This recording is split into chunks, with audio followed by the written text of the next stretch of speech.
Muy buenas tardes y damos comienzo a este encuentro. Sabéis que una de las cosas que queremos cuidar con más primor dentro de Cáritas es nuestra identidad, quienes estamos y al servicio de qué estamos. Y una de las dimensiones fundamentales de esa identidad tiene que ver con la espiritualidad, tiene que ver con la mística que nos mueve. Y tiene que ver también con los tiempos litúrgicos en los que estamos. Y aunque todavía no hemos abandonado el tiempo ordinario, estamos en la recta final, hemos pedido a Juan Carlos Vera que nos ayude a calentar motores de cara al Adviento con el tema de la esperanza y la conversión.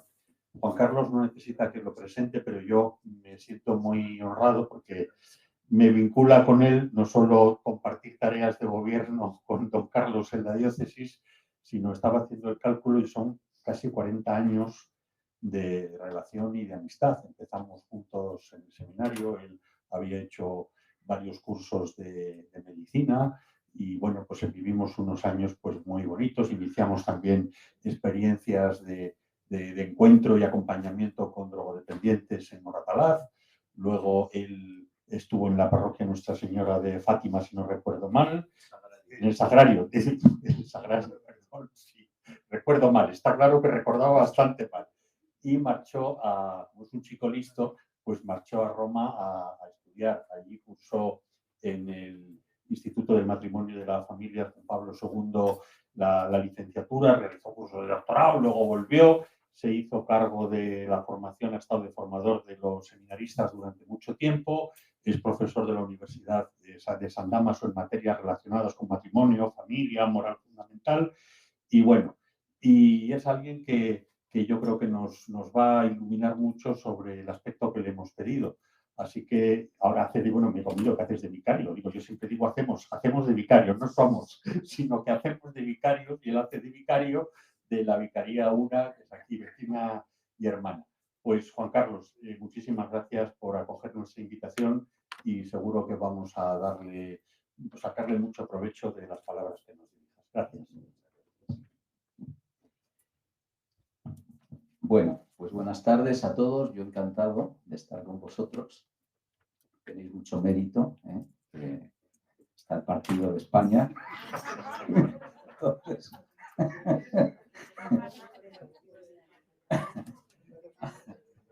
En fin, creí que iba a haber más sector femenino que masculino, pero veo que la cosa está bien, está más o menos compensada, ¿no? Entonces, pues estoy encantado, como os digo, de estar con vosotros porque a mí también me ayuda prepararme para vivir este tiempo de esperanza, ¿no? Que es el Adviento. Y que es un tiempo que, de algún modo, había tres títulos, ¿no? Tiempo de espera, como un tiempo de paciencia, pero una paciencia activa, porque hay que esperar y apresurar la venida del Señor, como dice la carta de Pedro. Por otro lado, de conversión. La conversión nos lleva como a la obediencia a Dios, o sea, al querer ser dóciles a ese plan de salvación que Dios tiene para toda la humanidad, y tiempo de esperanza. O sea, todo esto se fundamenta en la promesa, o sea, la conciencia de que hay una promesa, que la vida, que la historia encierra una promesa. Y esa promesa es capaz de suscitar en nosotros la esperanza, ¿no? Esa esperanza que nos abre a la paciencia y a la obediencia. Poco. Y como esto es una meditación, ¿no? Porque creo que no es solo una transmisión de contenidos, sino en cierto modo un reavivar nuestra experiencia de fe que está en la identidad de Cáritas, ¿no? Es el centro de nuestra identidad, la experiencia de Dios que nos mueve a amar con el mismo corazón con el que Dios nos ama, ¿no? Queriendo la salvación de aquellos con los que tratamos, ¿no? Pues quería empezar con un himno de Adviento. Mirad las estrellas fulgentes brillar, sus luces anuncian que Dios ahí está. La noche en silencio, la noche en su paz, murmura esperanzas cumpliéndose ya. Los ángeles santos que vienen y van, preparan caminos por donde vendrá el Hijo del Padre, el Verbo eternal, al mundo del hombre en carne mortal. Abrid vuestras puertas, ciudades de paz, que el Rey de la Gloria ya pronto vendrá. Abrid corazones, hermanos, cantad, que vuestra esperanza cumplida será.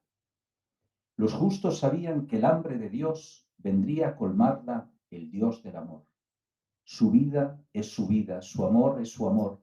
Sería un día su gracia y su don. Ven pronto, Mesías, ven pronto, Señor. Los hombres hermanos esperan tu voz, tu luz, tu mirada, tu vida, tu amor. Ven pronto, Mesías, sé Dios Salvador.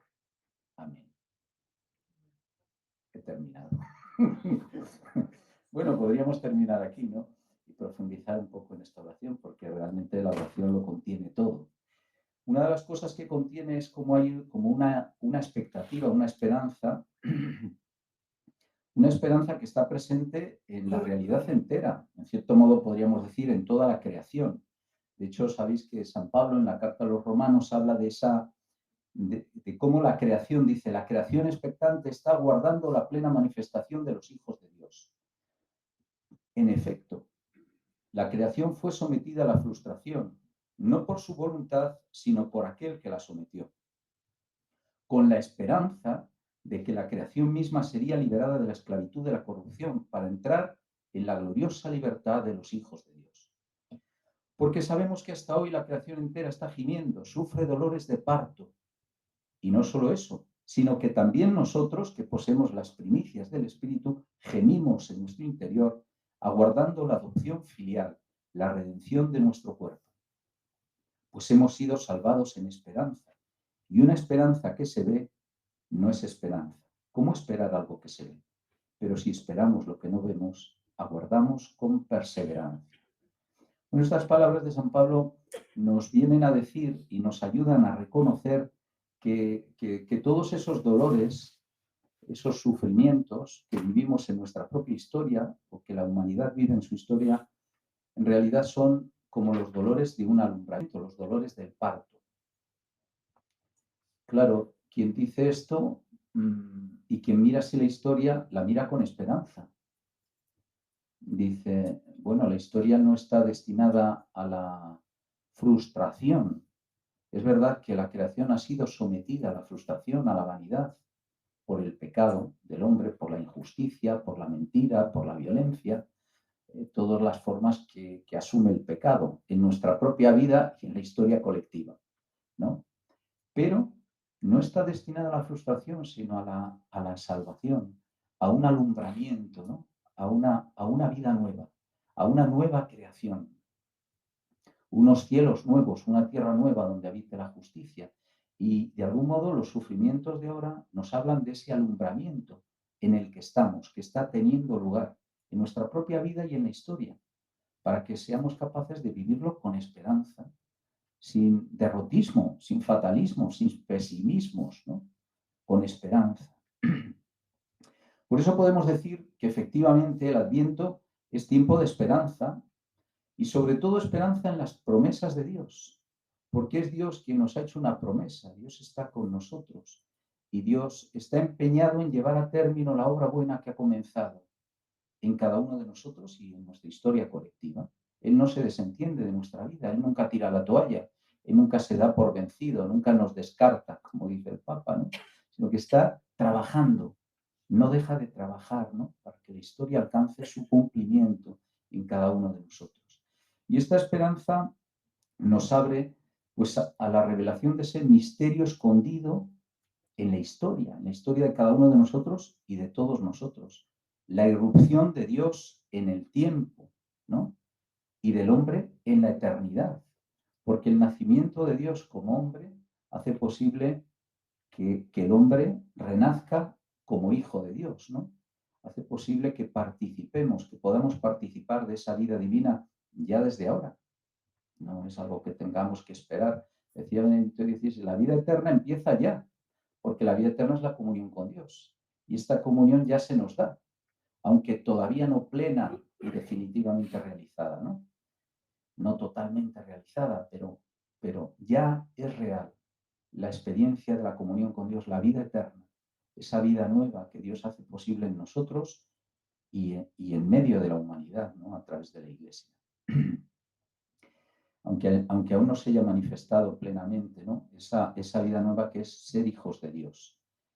Y así nos enseña, fijaros, a entender el sentido cristiano del tiempo, vivir cristianamente el tiempo que nos toca vivir, porque el Dios eterno ya está presente en nuestra historia, aunque todavía no plena y definitivamente.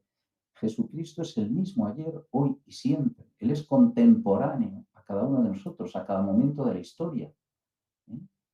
Y por eso hace posible ya un cumplimiento, una plenitud en nosotros, ¿no? Por eso el Adviento es sinónimo de esperanza. Decía San Juan Pablo II, no la esperanza vana de un Dios sin rostro, sino la confianza concreta y cierta del regreso de aquel que ya nos ha visitado, que ya está entre nosotros, ¿no? Es la esperanza del Dios que se encarna en Navidad. Su venida abraza el tiempo, la historia de la humanidad y la vida de cada uno de nosotros, porque Dios ya ha venido.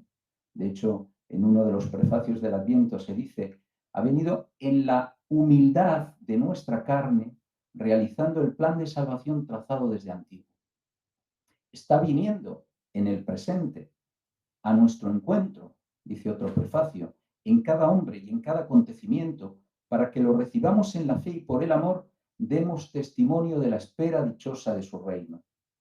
Y vendrá de nuevo en el futuro, en la majestad de su gloria, dice también el prefacio, revelando la plenitud de su obra para que podamos recibir los bienes prometidos que ahora en vigilante espera confiamos alcanzar. Por tanto, ha venido al pasado, está viniendo en el presente, nos sale al encuentro en cada hombre y en cada acontecimiento, y vendrá de nuevo en la plenitud de su gloria, ¿no? En la majestad de su gloria. Fijaros, esto nos hace capaces de tener eso, una mirada esperanzada sobre toda la realidad, sobre cada uno de nosotros, y sobre nuestra propia historia. Hay un texto del Papa Francisco que ahora suelo citar frecuentemente, porque me parece que refleja un poco esto, ¿no? Dice, un sabio mirando un huevo es capaz de ver un águila. Mirando una semilla percibe un gran árbol. Mirando a un pecador vislumbra a un santo. Así nos mira Dios. En cada uno de nosotros ve potencialidades que nosotros mismos desconocemos y actúa incansablemente durante toda nuestra vida para que podamos ponerlas al servicio del bien común, servicio de los demás, ¿no? Dice, por eso, en aquella joven de Nazaret vio a la Madre de Dios. En el pescador Simón, hijo de Jonás, vio a Pedro, la roca sobre la que edificaría su iglesia. En el publicano Leví reconoció al apóstol y evangelista Mateo. Y en Saulo, duro perseguidor de los cristianos, vio a Pablo, el apóstol de los gentiles. Su mirada de amor siempre nos alcanza, nos conmueve, nos libera y nos transforma, haciéndonos personas nuevas. Esto es lo precioso, ¿no? Dios nos conoce porque está en el origen de nuestra vida. Nuestro pasado es un pasado que ha sido como abrazado por el amor de Dios, que tiene su origen en el amor de Dios. Pero nuestro presente está sostenido y alentado por el amor de Dios. Y el futuro está llamado a un pleno cumplimiento en el amor de Dios. Y nos descubre como posibilidades y potencialidades que nosotros mismos desconocemos. En realidad nos descubre nuestra grandeza, la grandeza de nuestra vocación a la que estamos llamados, ¿no? Y la grandeza de todo ser humano, porque nosotros tenemos que participar de esta mirada de Dios también en nuestra atención a los demás. ¿Cómo miramos a los demás? A veces vemos solo la pobreza actual, las limitaciones actuales, la desestructuración de una vida, y no somos capaces de ver más. Y no somos capaces de alentar la esperanza, ¿no? Con esta mirada de Dios y descubrir esa presencia de Dios en la vida de las personas, ¿no? Por eso decía San Bernardo que en la primera venida el Señor vino en carne y debilidad. Pues sí, se manifiesta en carne y debilidad muchas veces, en la humildad de nuestra carne. En la segunda, en espíritu y poder, actuando en nosotros ya. Porque la segunda es la actual, Dios actúa, Dios viene a nosotros y actúa en nosotros. Y en la última, en gloria y majestad, llevando a plenitud su obra en el mundo, ¿no? Bueno, de esta forma, la existencia humana, la de cada uno de nosotros, aunque esté sometida al tiempo, es introducida por Cristo en el horizonte de la eternidad, dice Juan Pablo II, en el horizonte de Dios, que es el fin de la historia y del hombre, su pleno cumplimiento, ¿no? Y en la medida en que Dios irrumpe en nuestra historia y nosotros nos adentramos en el misterio de Dios, podemos ya pregustar esa plenitud a la que estamos llamados, ¿no? Por eso miramos al futuro con esperanza. Él nos animaba a hacerlo en el comienzo del tercer milenio, en esa carta que escribió tan bonita, Novo Milenio Neunte. Caminemos con esperanza. Un nuevo milenio se abre ante la Iglesia como un océano inmenso en el que hay que aventurarse contando con la ayuda de Cristo. El Hijo de Dios, que se encarnó hace 2000 años por amor al hombre, realiza también hoy su obra. Hemos de agudizar la vista para verla. Tenemos que tener ojos de fe para percibir esa obra de Dios, ¿no? En nosotros, en el mundo, en la realidad que nos rodea y sobre todo tener un corazón grande para convertirnos nosotros mismos en sus instrumentos, porque Dios quiere llevar la historia a cumplimiento contando con nosotros, no sin nosotros, sino con nosotros, ¿no? Somos colaboradores suyos, somos instrumentos en las manos de Dios, ¿no? Si nos dejamos, si nos prestamos, ¿no? Incluso, fijaros, en los momentos más difíciles es posible la esperanza, dice el libro de las Lamentaciones. Y hay momentos duros y muchas veces desde Cáritas pues nos enfrentamos a ellos, ¿no? El sufrimiento de tanta gente, a veces situaciones que parecen no tener salida, no tener solución, ¿no? Que se cronifican en el tiempo, que parece... Bueno, pues dice el libro de las Lamentaciones, me encuentro lejos de la paz y he olvidado la dicha, pero algo traigo a la memoria, algo que me hace esperar, que el amor del Señor no se ha acabado, no se ha agotado su ternura.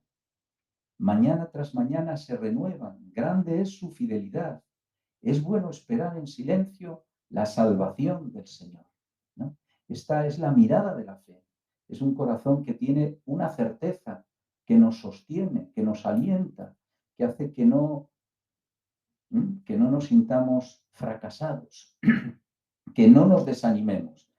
A esto nos invita el Adviento, a no desanimarnos, sino a actuar con esperanza, como la Virgen María, preñada de Dios, en estado de buena esperanza.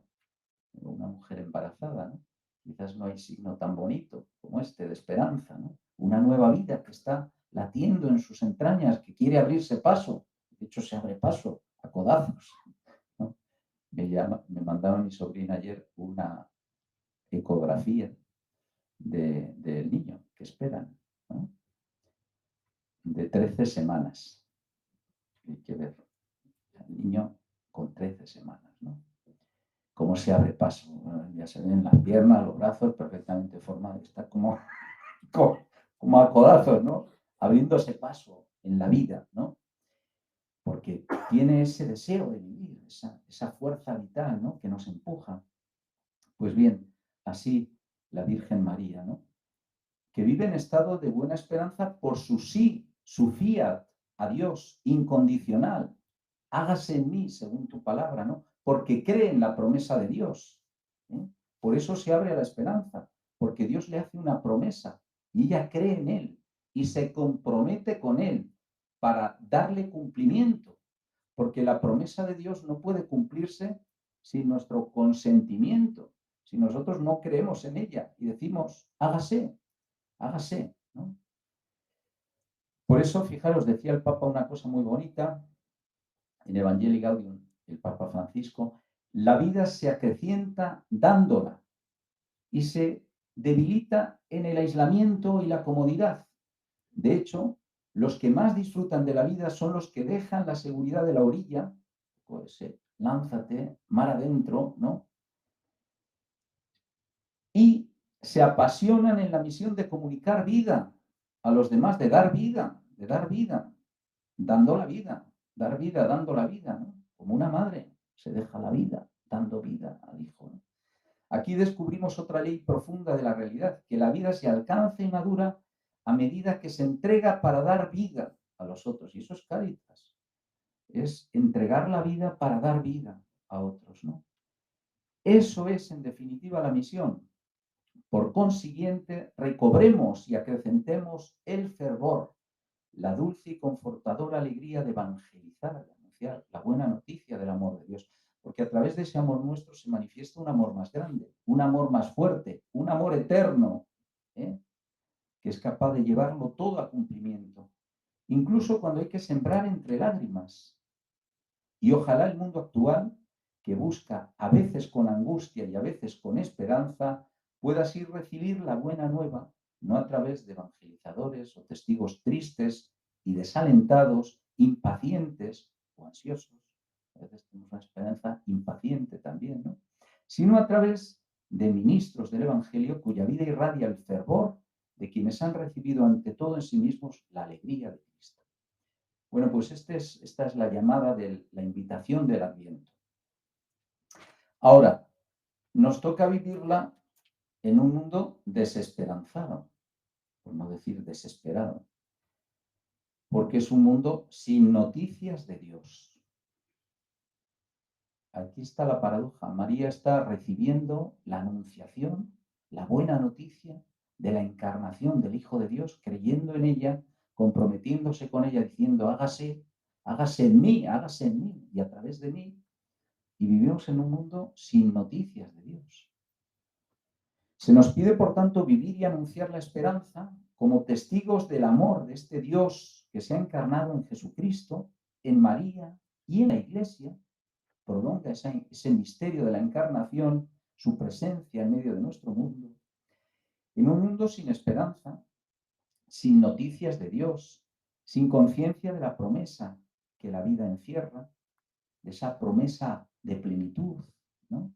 De cumplimiento, y a veces pensando que el hombre es un ser para la muerte, que el hombre es una pasión inútil, porque desea un imposible, ¿no?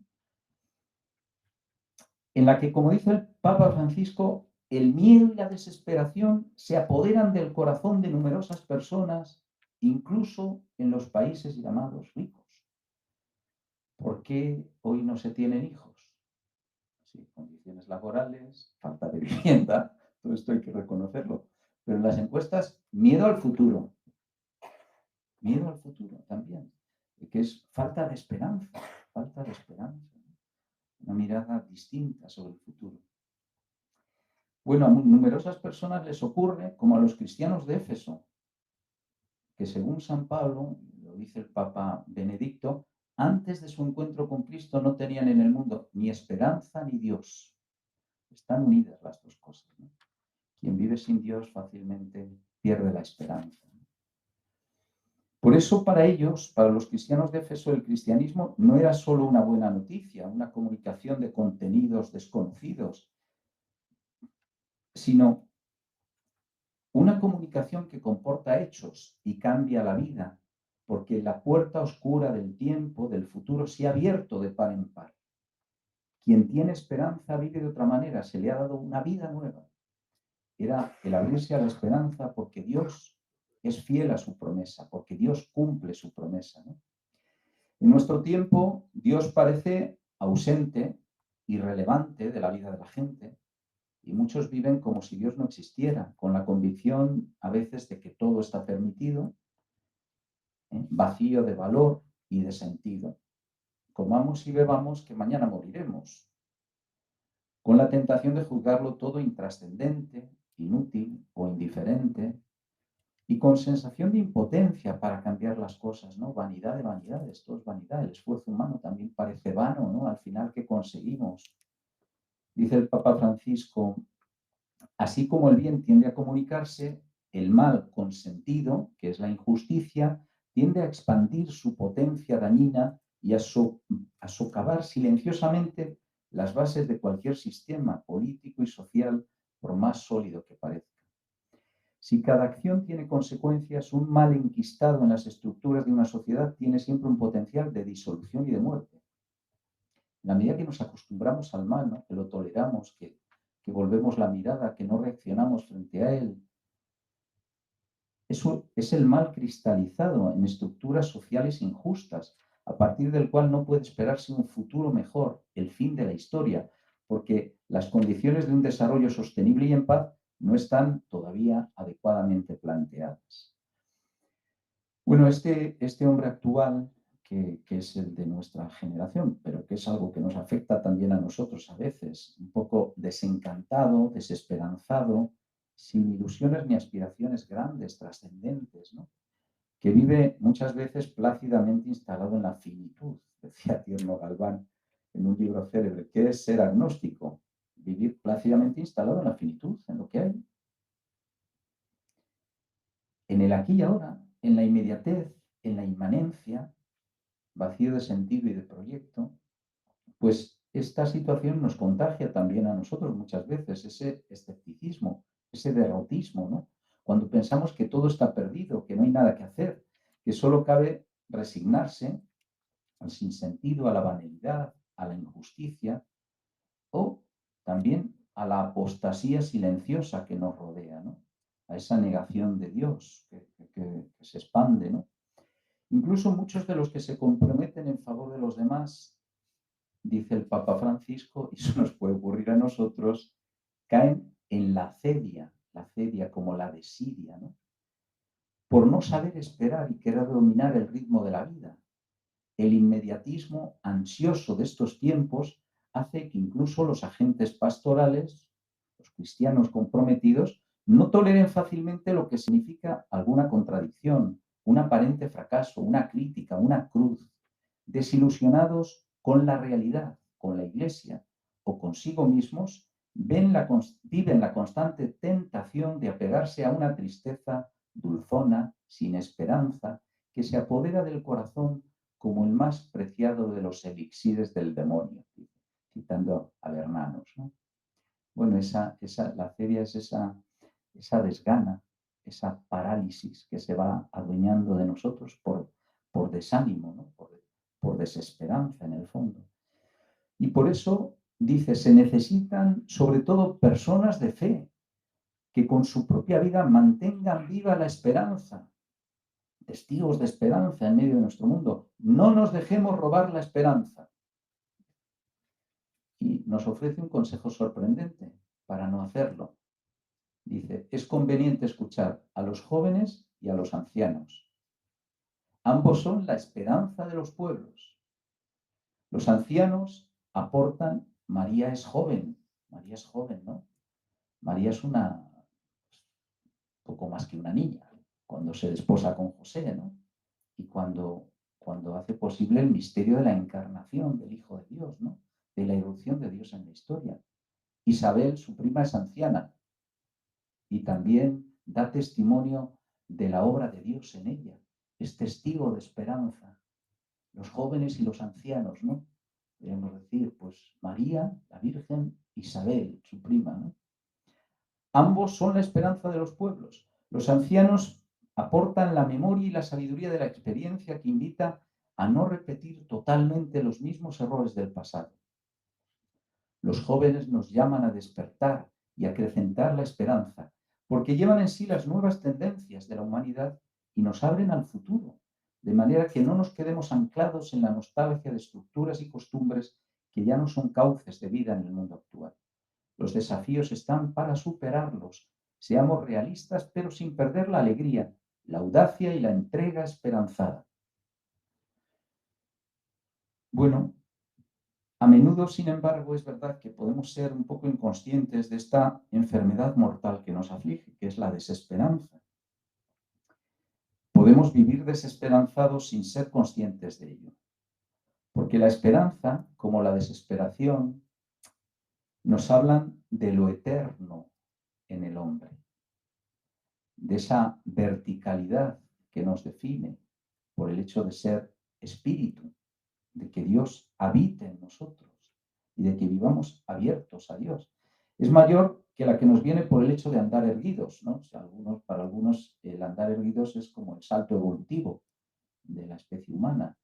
Bueno, mucho más evolutivo es mirar al cielo. Más que andar erguidos, esta verticalidad, ¿no? Esta capacidad de levantar la mirada al cielo, ¿no? Esta capacidad de abrirnos al misterio de Dios, que está en el origen de todo, ¿no? Y que nos acompaña y nos sostiene. Bueno, pues esta comunión con Dios, ¿no? A la que estamos llamados, a esta plenitud. Por eso también podremos decir una cosa, que la desesperación entraña una contradicción, en cierto modo, impotente, una autodestrucción del hombre impotente, porque es incapaz de conseguir lo que pretende. El hombre no puede eliminar lo eterno de sí, esta verticalidad que nos define, que es la que nos otorga nuestra verdadera dignidad, ¿no?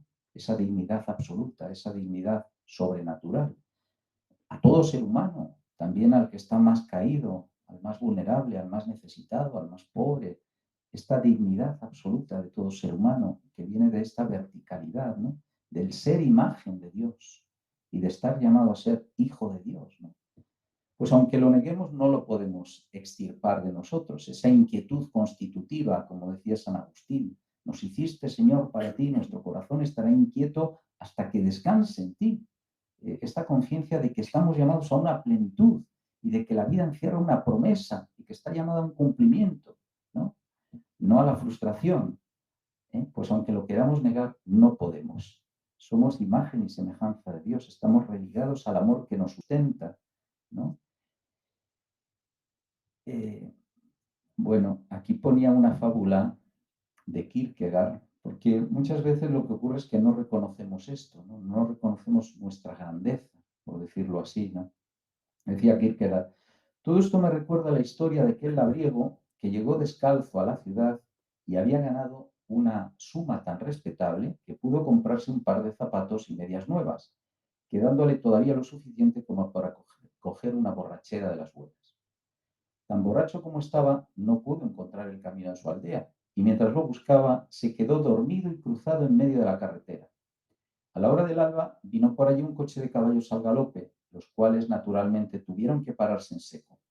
El cochero se puso a gritar como un loco, diciéndole que o se hacía inmediatamente a la cuneta o no tendría más remedio que pasar por encima de sus piernas. Con tantos gritos, el labriego borracho se despertó y, atendiendo a lo que el cochero decía, se puso a mirar sus piernas, pero al ver las medias y los zapatos nuevos que las cubrían no las conoció. Lo que dijo, se puso a gritar su vez, pasa, que no son las mías, ¿no? Bueno, fijaros, hay un signo muy bonito en el bautismo, que es que somos revestidos con una vestidura blanca. Esa vestidura blanca expresa la gracia de Dios, que nos reviste, que de algún modo cubre nuestra desnudez, y que es un poco como el hijo pródigo, ¿no? Cuando llega, su padre manda que le vistan con la mejor túnica, ¿no? Nos devuelve la dignidad, la conciencia de nuestra dignidad. Pero esto es algo que nosotros muchas veces no reconocemos y por eso nos degradamos o nos dejamos degradar y pisotear también, ¿no? Las personas que no tienen conciencia de su dignidad, o pisoteamos a los demás en la medida que no tenemos conciencia de su dignidad, y por tanto de ese respeto absoluto que debemos a todo ser humano, esté en la situación que esté, aunque sea la más vulnerable, la de mayor dependencia, la más frágil, como el niño no nacido, el anciano más vulnerable, o el pobre, o el inmigrante, o el discapacitado, que cosibía, ¿no? Sigue así sumando, ¿no? Y añadiendo. Pues esto nos ocurre, ¿no? Es una cierta desesperación por debilidad, porque no tomamos conciencia de nuestra grandeza. Tiene que ver con lo que decía el Papa, la acedia. La acedia es una especie de angustioso vértigo que acomete al hombre cuando se da cuenta de la altura a donde lo eleva Dios. El hombre afectado de acedia no tiene ni el ánimo ni la voluntad de ser tan grande como realmente es. prefiere empequeñecerse para sustraerse a la obligación de su grandeza. Esa grandeza también es exigente para nosotros mismos, que tenemos que custodiar y que como que defender y promover esa dignidad que nos define, pero hacia los demás, porque tenemos que custodiar, defender y promover esa dignidad que los demás tienen también, ¿no? Por eso la acedia es una humildad pervertida, no querer aceptar los bienes sobrenaturales, esa dignidad sobrenatural que nos define, porque implican una exigencia para el que los recibe, ¿no?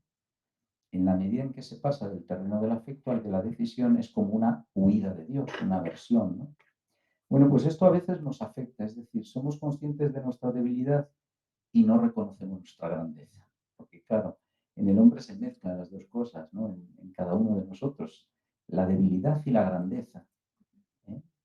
La miseria y la grandeza del hombre, ¿no? Por eso, dice el Papa, todos somos llamados a ofrecer a los demás el testimonio explícito del amor salvífico del Señor, que más allá de nuestras imperfecciones, de nuestras debilidades, nos ofrece su cercanía, su palabra, su fuerza y da sentido a nuestra vida. Tu corazón sabe que no es lo mismo la vida sin Él, y eso que has descubierto, que te ayuda a vivir y que te da esperanza, es lo que necesitas comunicar a los demás. Nuestra imperfección, o nuestra debilidad, nuestra pequeñez, por decirlo así, nuestra vulnerabilidad, no debe ser una excusa. Al contrario, la misión es un estímulo constante para no quedarse en la mediocridad y seguir creciendo. El testimonio de fe que todo cristiano está llamado a ofrecer implica decir, como San Pablo, no es que lo tenga ya conseguido o que sea ya perfecto, sino que continúo mi carrera y me lanzo a lo que está por delante, con esperanza, ¿no?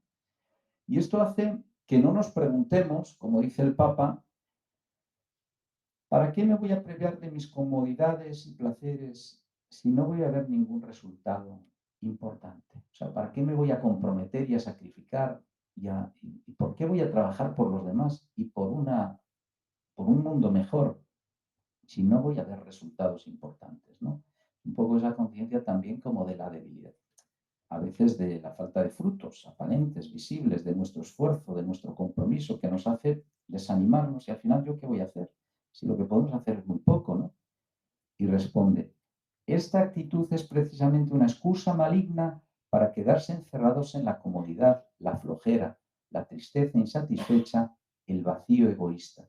Se trata de una actitud autodestructiva, porque el hombre no puede vivir sin esperanza, lo que decíamos antes, ¿no? Como la desesperación como un mecanismo autodestructivo, pero impotente, porque no puede eliminar lo eterno, esa esperanza que nos define, ¿no? Entonces dice, el hombre no puede vivir sin esperanza. Su vida, condenada a la insignificancia, se volvería insoportable. Si pensamos que las cosas no van a cambiar, recordemos que Jesucristo ha triunfado sobre el pecado y la muerte y está lleno de poder. Jesucristo realmente vive.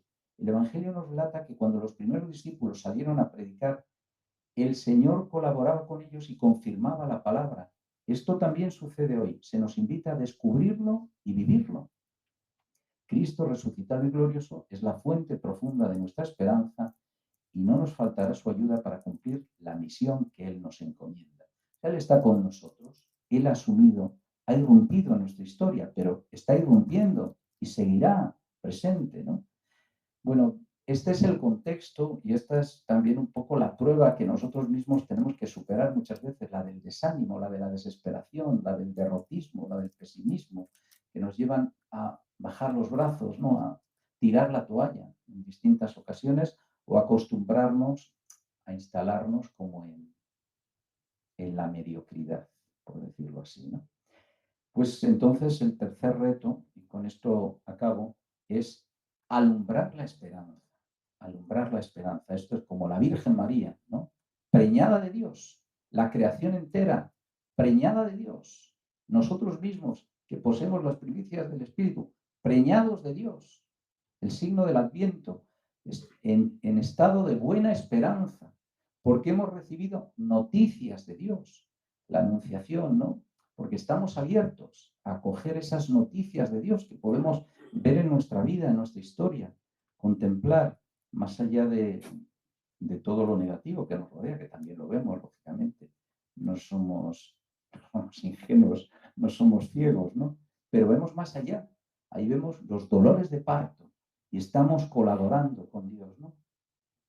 Por eso, el Adviento nos invita precisamente a vivir en estado de buena esperanza, hambreando noticias de Dios, como la Virgen María, en actitud de permanente anunciación, porque Cristo ya ha venido, está viniendo, vendrá, sale siempre a nuestro encuentro, en cada hombre, en cada acontecimiento, para que lo recibamos en la fe, con ojos de fe, y por el amor demos testimonio de la espera dichosa de su reino, de este reino que ya está entre nosotros, ¿no? Nos sale al encuentro, decía Pablo VI, en la encrucijada de todos los caminos, ¿eh? En la salud, en la enfermedad, en el éxito y en el fracaso, en la prosperidad, en la tristeza, en la alegría. Nos sale al encuentro.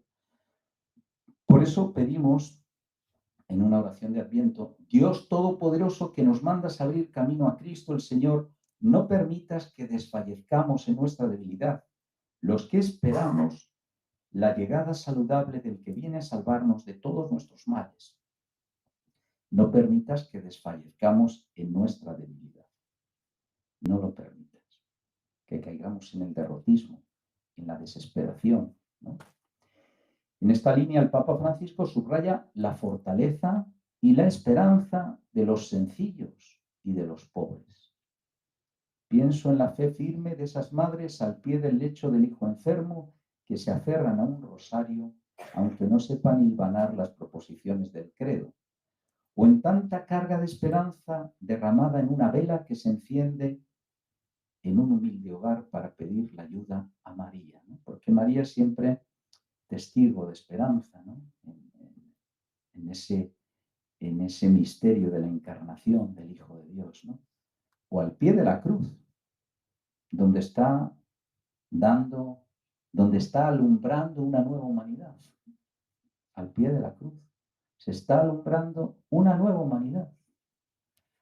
La esperanza nos anima a creer posible para nosotros y para todos, sobre todo para los pobres, la plena posesión de lo que en el fondo deseamos, poniendo nuestra confianza en las promesas de Cristo y apoyándonos no en nuestras fuerzas, sino en los auxilios del Espíritu Santo, dice el Catecismo, sabiendo que los sufrimientos del presente no son comparables a la gloria que se nos manifestará, como dice la carta a los romanos. Incluso, esto es más difícil, ciertamente, dice San Pablo, Romanos 5, gloriándonos en las tribulaciones, porque la tribulación engendra paciencia. La paciencia, bueno, si queréis, gloriándonos, que nos es un poco fuerte, no sé si tenemos tanta fe nosotros, creciendo en las dificultades. Ahora se habla mucho de la resiliencia, ¿no? ¿Salimos más fuertes? Pues sí, oye, gloriándonos o creciendo, robusteciéndonos en las dificultades, en las tribulaciones, porque la tribulación engendra paciencia. La paciencia, virtud probada, la virtud probada, esperanza, y la esperanza no defrauda porque el amor de Dios ha sido derramado en nuestros corazones por el Espíritu Santo que nos ha sido.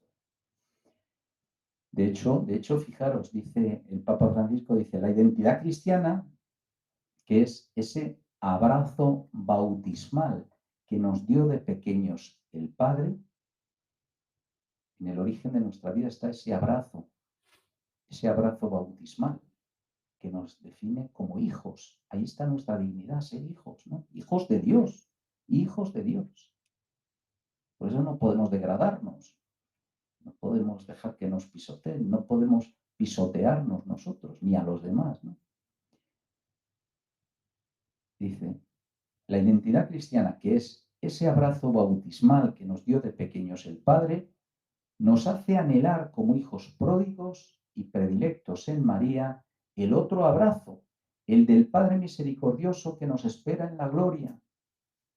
Hacer que nuestro pueblo se sienta como en medio de estos dos abrazos, es la dura pero hermosa tarea del que predica el Evangelio.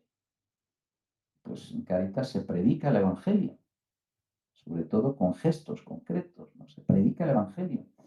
Hacer crecer esta conciencia, ¿no?, en el pueblo, como dice, ¿no?, que nuestro pueblo, que los pobres se sientan como en medio de estos dos abrazos, el abrazo bautismal y el abrazo de la gloria. Es la dura pero hermosa tarea que se nos ha encomendado. Una dura y hermosa tarea que se nos encomienda especialmente hacia los más pobres y vulnerables, los más necesitados de esperanza, quizás los más tentados de desesperación por las dificultades que les toca vivir, ¿no? Porque frente al escándalo del mal que nos hunde en la desesperación, está el escándalo de la fe. También es un escándalo la fe, que nos abre a la esperanza, a creer posible lo imposible, la victoria sobre el mal, el pecado y la muerte, la salvación del hombre y del mundo, en la comunión con Dios. Y esto como algo que ya se nos ofrece. Pero es precisamente la humildad de María y nuestra propia humildad para acoger el amor que nos justifica, que nos salva, superando la incredulidad y el orgullo que nos cierran al don de Dios, la que permite este escándalo y este milagro que la fe es capaz de realizar, ¿no? En relación con el Adviento hay otra fábula de Kierkegaard. Dice, había una vez un pobre jornalero eventual y un poderoso embajador, el más poderoso de todos los que han reinado en el mundo. Un buen día de repente ese gran emperador tuvo el capricho de llamar al jornalero. El pobre jornalero, por su parte, jamás habría soñado que el emperador estuviera enterado de su existencia. Lo que él había gozado con lograr ver al emperador una sola vez, siquiera de pasada. Sin embargo, lo curioso del caso es que el emperador lo mandó llamar precisamente para ofrecerle la mano de su hija, la poderosa princesa. ¿Qué pasaría entonces?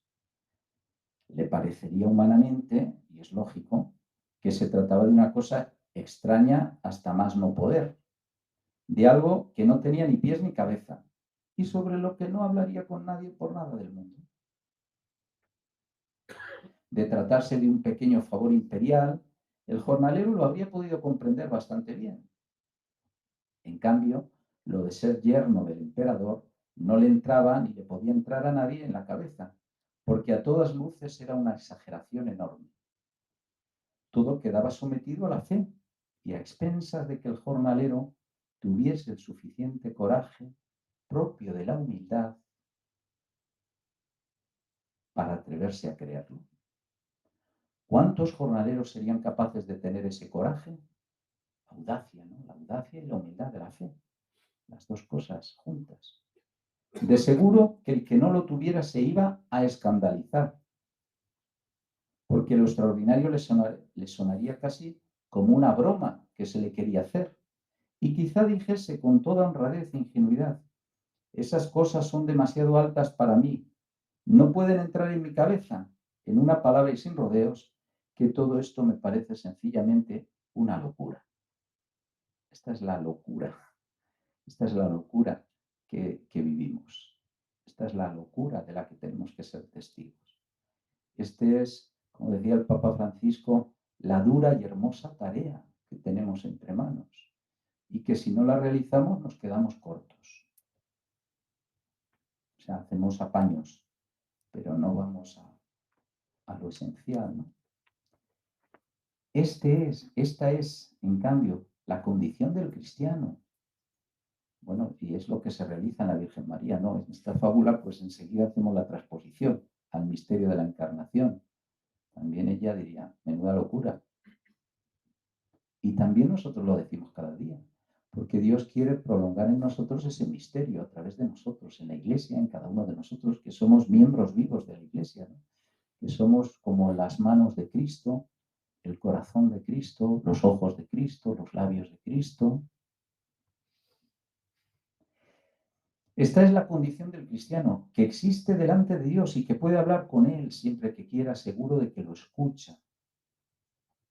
Fijaros, esta fue la experiencia, decía también el Papa Benedicto en la encíclica Spe Salvi, sobre la esperanza, precisamente, de Santa Josefina Bakhita, una esclava de Sudán que después de terribles dueños de los que había sido propiedad hasta aquel momento, llegó a conocer un dueño totalmente diferente, que llamó Parón en el dialecto veneciano que había aprendido, al Dios vivo, el Dios de Jesucristo, un Parón, dueño, por encima de todos los dueños, el Señor de todos los señores, que también la conocía, la había creado también a ella, más aún que la quería.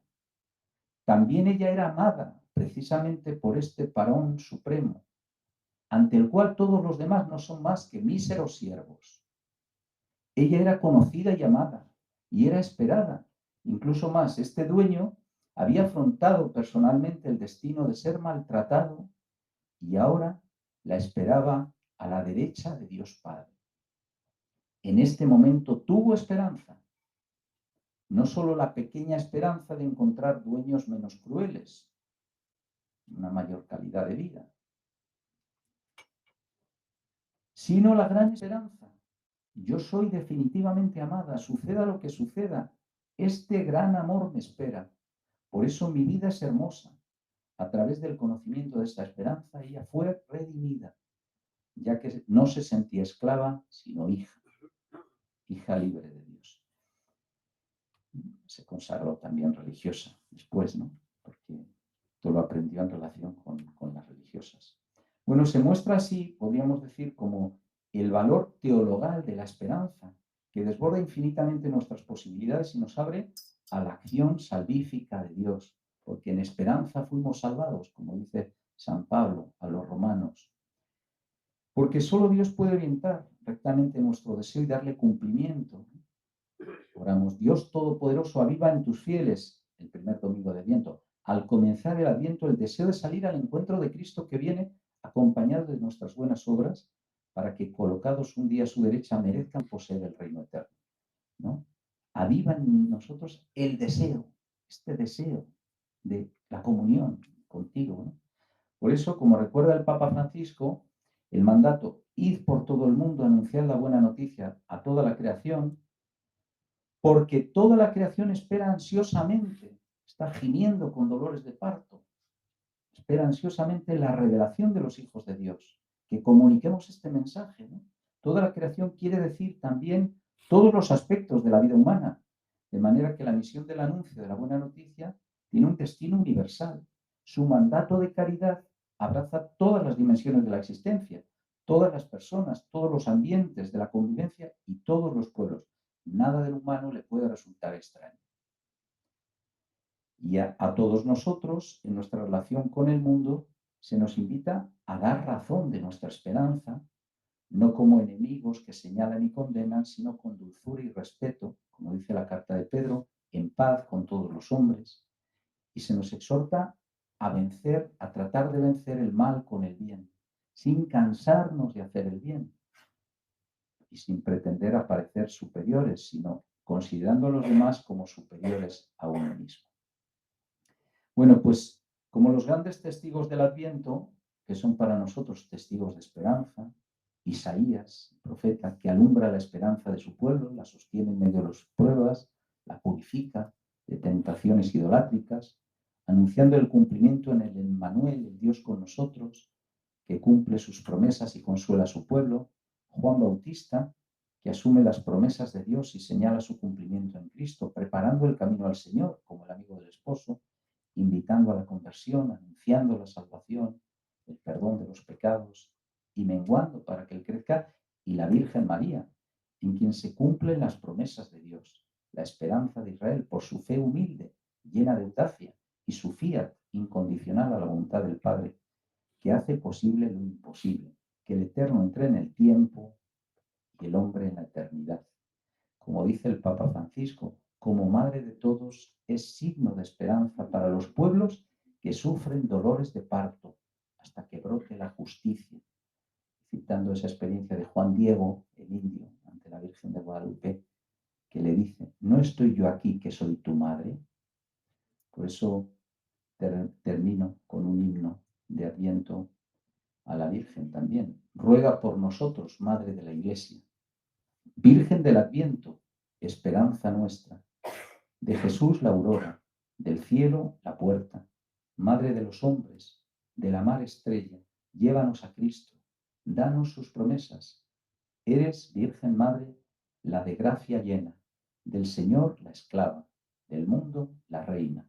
Alza nuestros ojos hacia tu belleza, guía nuestros pasos a la vida eterna. Amén. Pues perdonad que me he alargado más de la cuenta quizás, pero bueno, tampoco creía, digo, bueno, se trata de una meditación y no tanto de un coloquio. Entonces, esto es, bueno, pues una propuesta que si os sirve bien y si no, pues también, ¿qué le vamos a hacer? Una propuesta, pues para eso decir, oye, que tenemos una gran esperanza. Y tenemos que recuperar esta verticalidad, ¿no? Que es la que nos sostiene, es la que nos alienta, es la que nos anima, que hace que que tengamos más moral que el alcoyano, ¿no? Que iba perdiendo 10-0 y pedía la prórroga, ¿no? Pues así, como España, bueno, España iba ganando 3-0, no sé cómo habrá terminado, pero vamos, pues que nada, que ánimo y que vivamos este tiempo como un tiempo de gracia que Dios nos regala.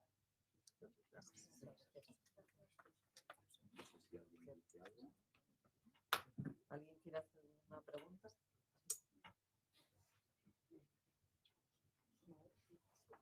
Más que yo creo que no es vuestro momento ahora de preguntas ni de coloquio.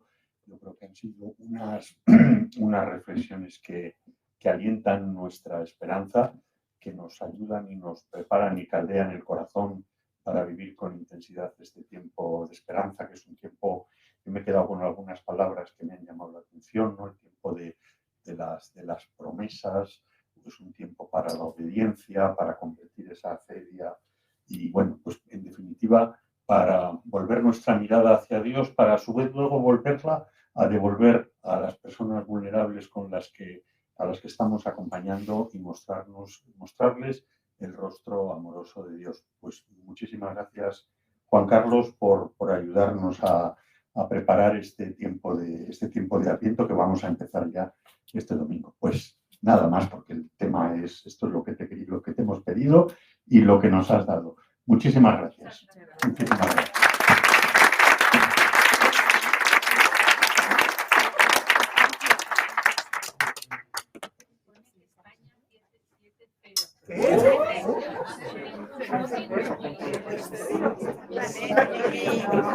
Esto ya era nuestra esperanza.